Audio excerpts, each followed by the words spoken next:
alive, with me living, have you, ausus est, dared to call the senators or to sit on my throne? Ausus est from audeo, do you remember, semi-deponent verb. Tarquinius ferociously replied, look for indirect statement, accusative infinitive, that he was holding the throne, that he was possessing the throne of his own father, and that he, another accusative infinitive indirect statement, that he was the heir of the kingdom. Then he aripit, then he grabbed, I wasn't sure about this, but then I sort of understood it, the middle, which means the waist of Servius by the middle, and having lifted him up, and he threw the having been lifted, and having lifted him up, he threw him out from the Senate house, per gradus, onto the steps. Inde. From there he returned into the Senate house. Apparatores, the servants of the king, fugiunt, flee, or fled. The king himself was killed by the slaves of Tarquinius. Tullia, invecta, such a great ending, Tullia, having been carried in a carriage into the forum, evocavit, called out her husband, and first called him regen, king. While she returns home, dicitur, she is said, indirect statement, to have found her father lying in the street, and to have egisse, and to have run over his body, and to have driven, I'm getting carried away with myself, her carriage over his body. Hiclocus, this place afterwards was called Sceleratus, the wicked, as in the wicked place. Servius Tullius ruled for 44 years, and as I said, he was the last of the good kings. I rather enjoyed that story. I'm looking forward to seeing you all next week. Thank you very much. Hope you're having a nice break. Bye-bye. Ingetur, they're joined in marriage. Paulatim, gradually from there, mulier, the wife, excitat, this is all very Game of Thrones, that's what I was thinking when I was looking at this, encouraged her husband towards the murder of Servius, and so Tarquinius, as in the murder of her own father, and so Tarquinius, Prius,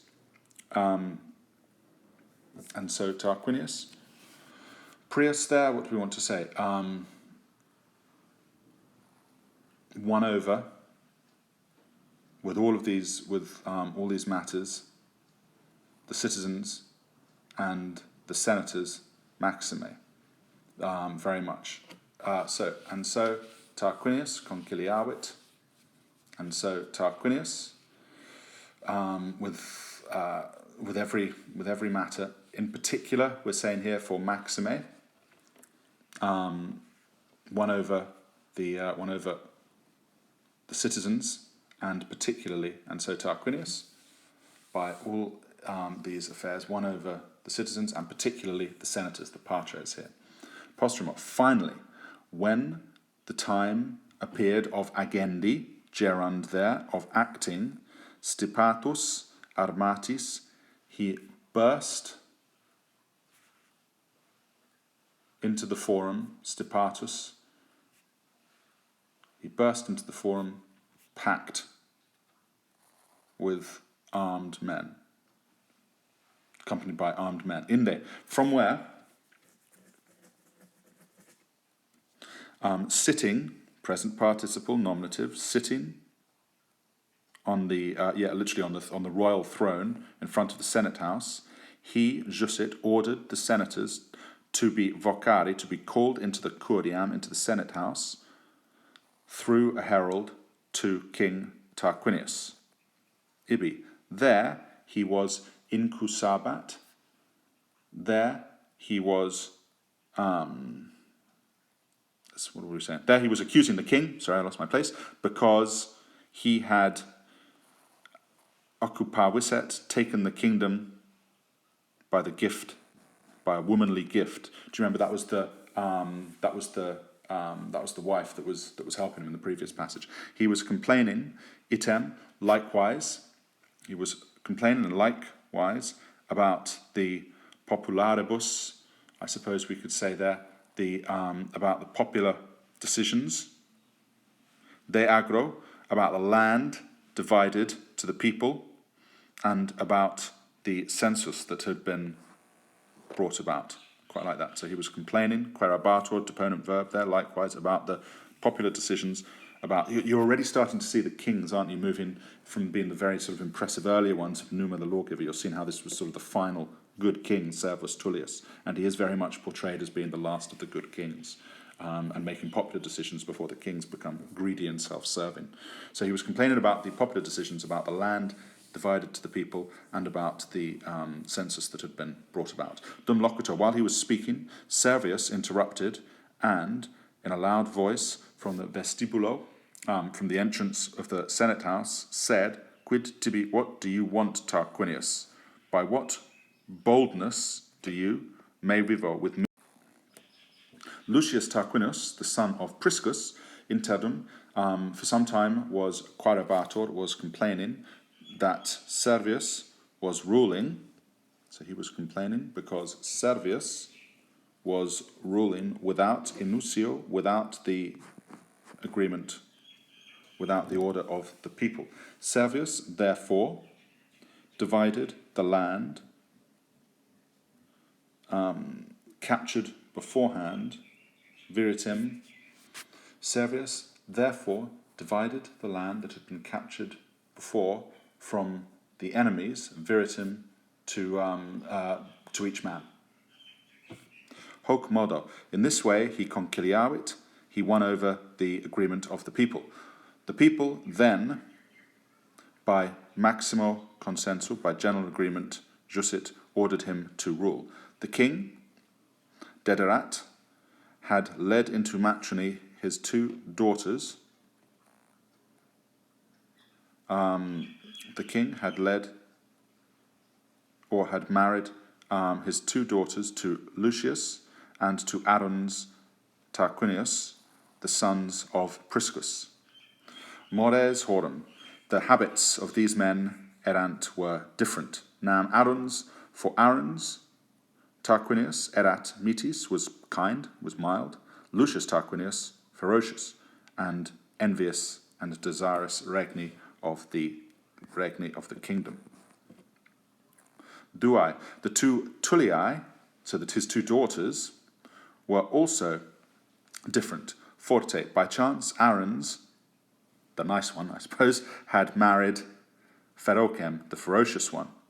Similitudo, that next bit. The resemblance quickly contrahit, quickly drew together Lucius Tarquinius and the ferocious Tullia, as in the two nasty ones fell in love.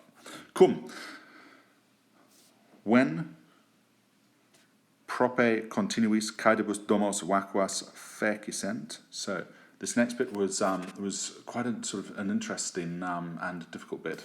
When the nearby continuis caedibus, when or since maybe we could say the nearby successive deaths had made their homes empty. So the implication being that each of the nasty partners had murdered their relevant spouses. So when prope, the nearby, when with consecutive murders, with consecutive deaths, they had made their homes empty. The implication being, yes, that they'd murdered their husband. The nasty husband had murdered his nice wife, and the nasty wife had murdered her nasty. Good morning, everyone. This is passage 10, Servius Tullius. Servius first instituit. We'll say therefore Servius first started, I suppose, or brought about the census, and he described it. The census was when you essentially divided everyone into rich or poor and different what classes they were in. Servius first instituted the census and described it. I'm just going to repeat myself there. And he divided the people into classes, into groups on account of their wealth. From this census afterwards, the duties of war and of peace, tributa sunt, were bestowed, were assigned, ad multitudinem. For the growing population, 2 hills, the Quirinal and the Viminal, were added to the city. Additi sunt, perfect passive there. Imperium. The empire also was, or the kingdom maybe, also autum est, perfect passive again, was increased by this plan. Fanum erat, there was a noble shrine of Diana, to Diana at Ephesus, which communiter, which was sort of communally, I suppose you could say, which was commonly dicebator, which was commonly said to have been made by the states of Asia. Servius, through the chiefs of the Latins, eo consensu, by that agreement of the states of the Asians, vehementer laudato, having been praised, or having been praised by common agreement, by the common agreement of the states of the Asian states, tandem at last persuaded the Latin peoples to facerent, to make a shrine of Diana at Rome with the Roman people.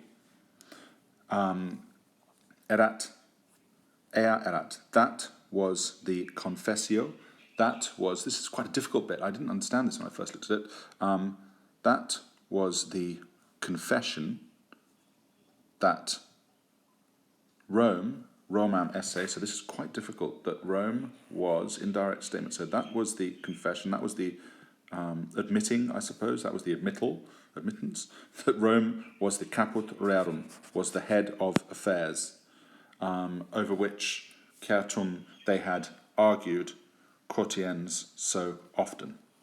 That's a difficult sentence. Next bit.